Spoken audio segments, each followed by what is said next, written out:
የዓለም ጂኦፖለቲካዊ መድረክ በአንድ ታላቅ የስትራቴጂ ሰሌዳ ላይ እንደሚደገፍ ፍልሚያ እያንዳንዱ እንቅስቃሴ የዓለምን ዕጣ ፈንታ በሚወስንበት አደገኛ ምዕራፍ ላይ ይገኛል። የዚህ ታላቅ ትርክት ማዕከል የሆነችው ኢራን የባህር ላይ ቁጥጥርን፣ ዲፕሎማሲያዊ ብልሃትንና ወታደራዊ ዝግጁነትን በማቀናጀት ለዓመታት የጸናውን የኃይል አሰላለፍ ጥያቄ ውስጥ ጥላለች። ከሊባኖስ የጦር ግንባር እልቂት እስከ ጀርመንና አሜሪካ ዲፕሎማሲያዊ ፍቺ፣ ከኤደን ባህረ ሰላጤ የባህር ላይ ውጥረት እስከ ታይዋን አቅራቢያ የሚደረግ የኃይል ማሳያ ድረስ ይህ ትንታኔ እርስ በእርስ የተሳሰሩትን ክስተቶች በመፈተሽ ዓለማችን እንዴት በአንድ ጊዜ በብዙ ግንባሮች ወደምትገኝበት አሳሳቢ ሁኔታ እንዳመራች ይተነትናል። ይህ ቮይስ ኦፍ ኢትዮጵያ ዓለም አቀፍ ትንታኔ ነው። የዓለምን ፖለቲካ በሰፊው የምንዳስስበት መድረክ። ለቻናላችን አዲስ የሆናችሁ ሰብስክራይብ በማድረግ አብራችሁን ቆዩ።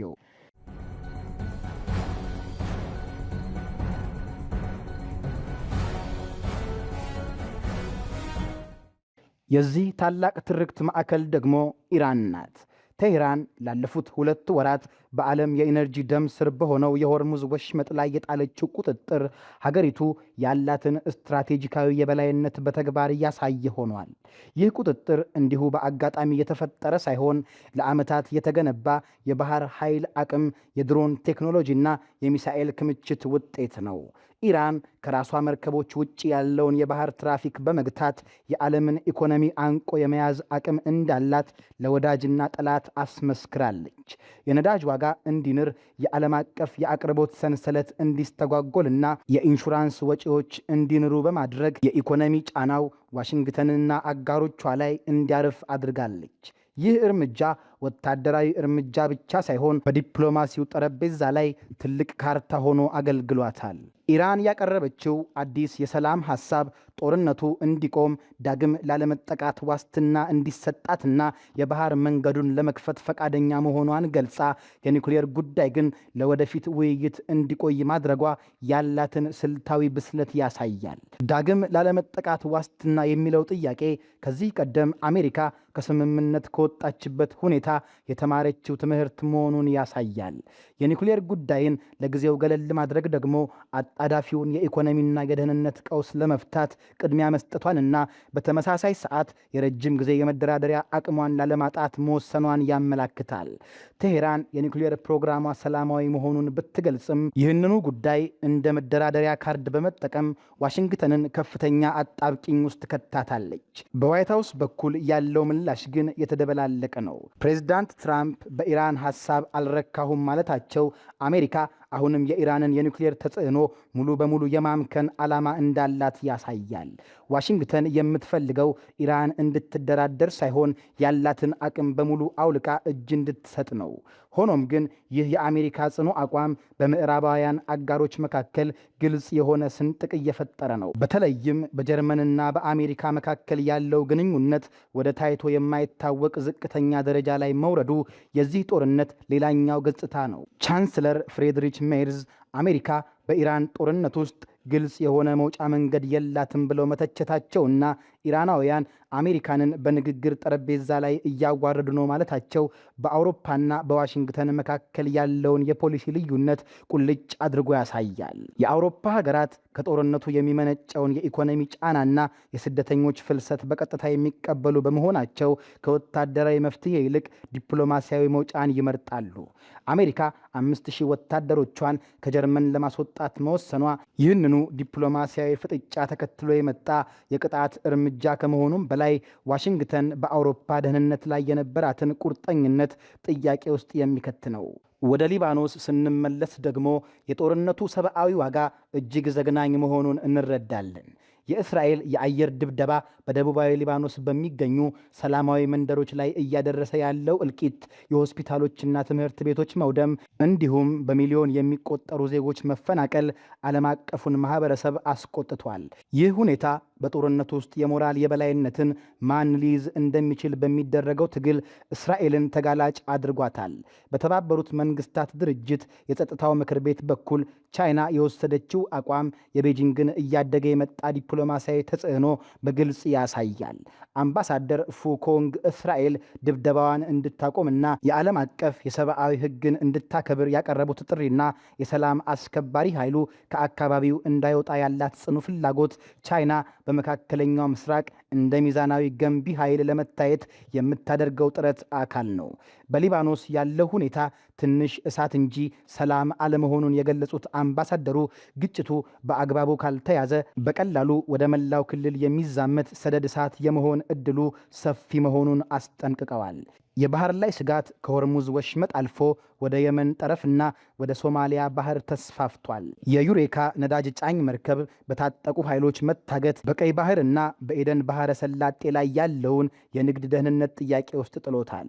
ይህ ክስተት በኢራንና በአሜሪካ መካከል ካለው ቀጥተኛ ግጭት ጋር በተያያዘ በቀጠናው የሚንቀሳቀሱ እንደ የየመኑ ሁቴዎች ያሉ የታጠቁ ኃይሎች ያላቸውን የጥፋት አቅም የሚያሳይ ነው። እነዚህ ቡድኖች በዝቅተኛ ወጪ ከፍተኛ ጉዳት በማድረስ የዓለምን ንግድ በማወክ የኢራንን ስትራቴጂ በተዘዋዋሪ መንገድ ይደግፋሉ። ይህም ግጭቱን ከመንግስታት ፍልሚያነት አልፎ ለመቆጣጠር አስቸጋሪ በሆኑ የውክልና ጦርነቶች የተተበተበ እንዲሆን አድርጎታል። በሌላኛው የዓለም ጫፍ በፓስፊክ ውቅያኖስ አካባቢ የሚታየው እንቅስቃሴ ዓለም አቀፋዊ ፍጥጫ ምን ያህል የተሳሰረ መሆኑን ያሳያል።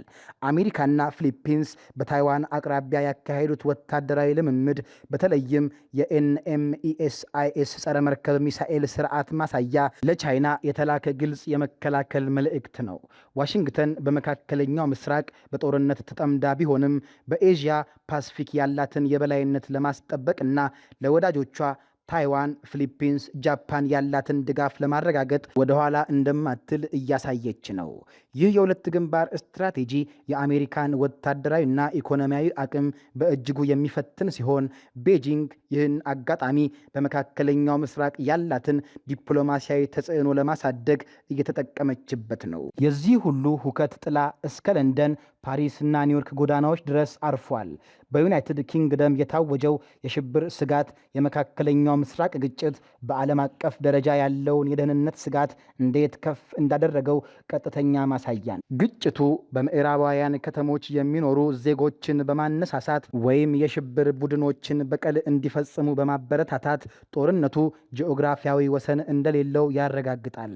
የአሜሪካ ኤምባሲ ለዜጎቹ የሰጠው ጥብቅ ማስጠንቀቂያ ጦርነቱ ከግንባር ቀጠናዎች ርቆ በሚገኙ ታዋቂ ከተሞች ላይ ሳይቀር ከፍተኛ የስነ ልቦናዊና የደህንነት ጫና መፍጠሩን ያረጋግጣል። ዓለማችን በአሁኑ ወቅት ያለችበት ሁኔታ እጅግ አሳሳቢና ወሳኝ ምዕራፍ ላይ ነው።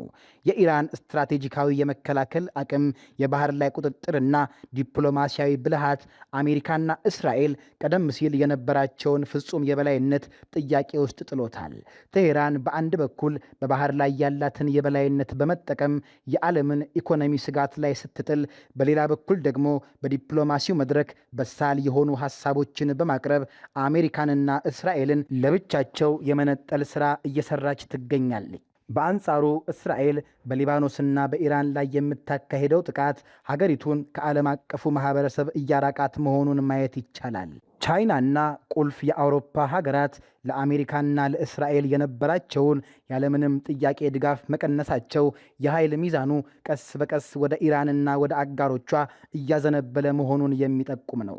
ጦርነቱ እንዲቆም የሚደረጉ ጥረቶች ውጤታማ የሚሆኑት የሁለቱንም ወገን ስጋቶችና አቅሞች ባገናዘበ መልኩ ሲሆን ብቻ ነው።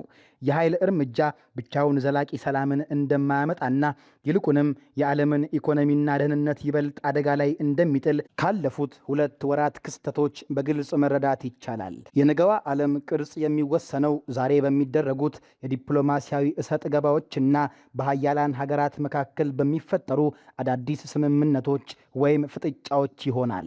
በዚህ ሁሉ መሃል ግን የኢራን የመከላከል አቅምና በቀጠናው ያላት ተጽዕኖ ማንም ሊዘነጋው የማይችል ትልቅ ሀቅ ሆኖ ይቀጥላል። ይህ የኃይል ፍልሚያ ዋነኛ ተዋናዮቹ ከሆኑት ሀገራት ባሻገር በመካከለኛ መካከለኛው ምስራቅ ውስጥ ያሉ ሌሎች ቁልፍ ሀገራትን ከባድ ስልታዊ አጣብቂኝ ውስጥ ከቷል። በተለይም እንደ ሳውዲ አረቢያና የተባበሩት አረብ ኤምሬቶች ያሉ የባህረ ሰላጤው አረብ ሀገራት የኢራን በሆርሙዝ ወሽመጥ ላይ ያላትን ቁጥጥር የኢኮኖሚ ደም ስራቸውን በቀጥታ የሚዘጋ በመሆኑ ከፍተኛ ስጋት ላይ ወድቀዋል። እነዚህ ሀገራት በአንድ በኩል በአሜሪካ የደህንነት ጃንጥላ ስር መሆናቸው ከዋሽንግተን ጎን እንዲቆሙ ቢያስገድዳቸውም በሌላ በኩል ደግሞ ከኢራን ጋር በቀጥታ ጦርነት ውስጥ ገብተው ሊያደርሱ የሚችለውን ውድመት በእጅጉ ይፈሩታል። ዝምታቸውና በግልጽ ወገን ከመያዝ መቆጠባቸው በሁለት ሰዓት መካከል የመሆን ፍራቻቸውንና ከጦርነቱ በኋላ ሊፈጠር በሚችለው አዲስ የኃይል ሚዛን ውስጥ ቦታቸውን የማስጠበቅ ስሌታቸውን ያሳያል። ከጦር ግንባሩ ባሻገር የኢኮኖሚው ሰደድ እሳት ዓለምን በተለየ መንገድ እያመሰቃቀለ ይገኛል።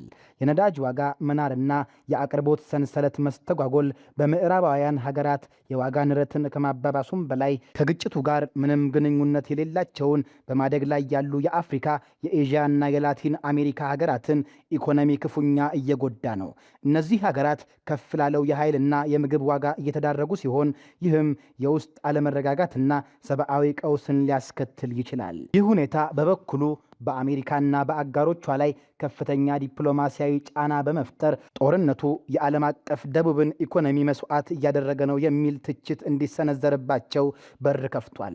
ኢራን ይህንን የኢኮኖሚ ጫና እንደ ሁለተኛ የጦር ግንባር በመጠቀም የዋሽንግተንን ዓለም አቀፋዊ ጥምረት ከውስጥ ለመሸርሸር እየሰራች ነው። ጦርነቱ በዋና ተዋናዮቹ የውስጥ ፖለቲካ ላይም የራሱን አሻራ እያሳረፈ ነው። በዋሽንግተን የትራምፕ አስተዳደር በኢራን ላይ የወሰደው ጠንካራ አቋም በሀገር ወዳድ ደጋፊዎቹ ዘንድ ድጋፍ ቢያስገኝለትም ጦርነቱ መራዘሙና የኢኮኖሚ ዋጋው መጨመሩ ከፍተኛ ትችትን እያስከተለበት ነው። በተለይም በአውሮፓ አጋሮች መካከል የተፈጠረው ስንጥቅና የዓለም ኢኮኖሚ ስጋት ላይ መውደቁ የአስተዳደሩ የውጭ ፖሊሲ ብቃት ጥያቄ ውስጥ እንዲገባ አድርጎታል። በቴሄራን በኩል ደግሞ የውጭ ጥቃቱ የሀገርን ሉዓላዊነት የመከላከል ስሜትን በማነሳሳት ህዝቡን ከመንግስት ጎን እንዲሰለፍ ያደረገ ቢመስልም በጦርነቱ ምክንያት የተፈጠረው የኢኮኖሚ ማዕቀብና መገለል በህዝቡ የዕለት ተዕለት ኑሮ ላይ የሚፈጥረው ጫና የረጅም ጊዜ መረጋጋትን አደጋ ላይ ሊጥል ይችላል። የእስራኤል መንግስትም በበኩሉ በሊባኖስ በፈጸመው ውድመት ምክንያት ከዓለም አቀፉ ማህበረሰብ የሚደርስበትን ወቀሳና በጦርነቱ ያልተገኘውን ግልጽ ወታደራዊ ድል ተከትሎ ከባድ የውስጥ ፖለቲካ ጫና ውስጥ ይገኛል። የዛሬው ዓለም አቀፍ ትንታኔያችን በዚሁ ተቋጨ። ስለተከታተላችሁን እያመሰገንን ለቻናላችን አዲስ የሆናችሁ ሰብስክራይብ በማድረግ ቤተሰብ እንድትሆኑ እንጋብዛለን። ከሰዓታት በኋላ በሌላ ዓለም አቀፍ ጉዳይ እስክንገናኝ ሰናይ ጊዜ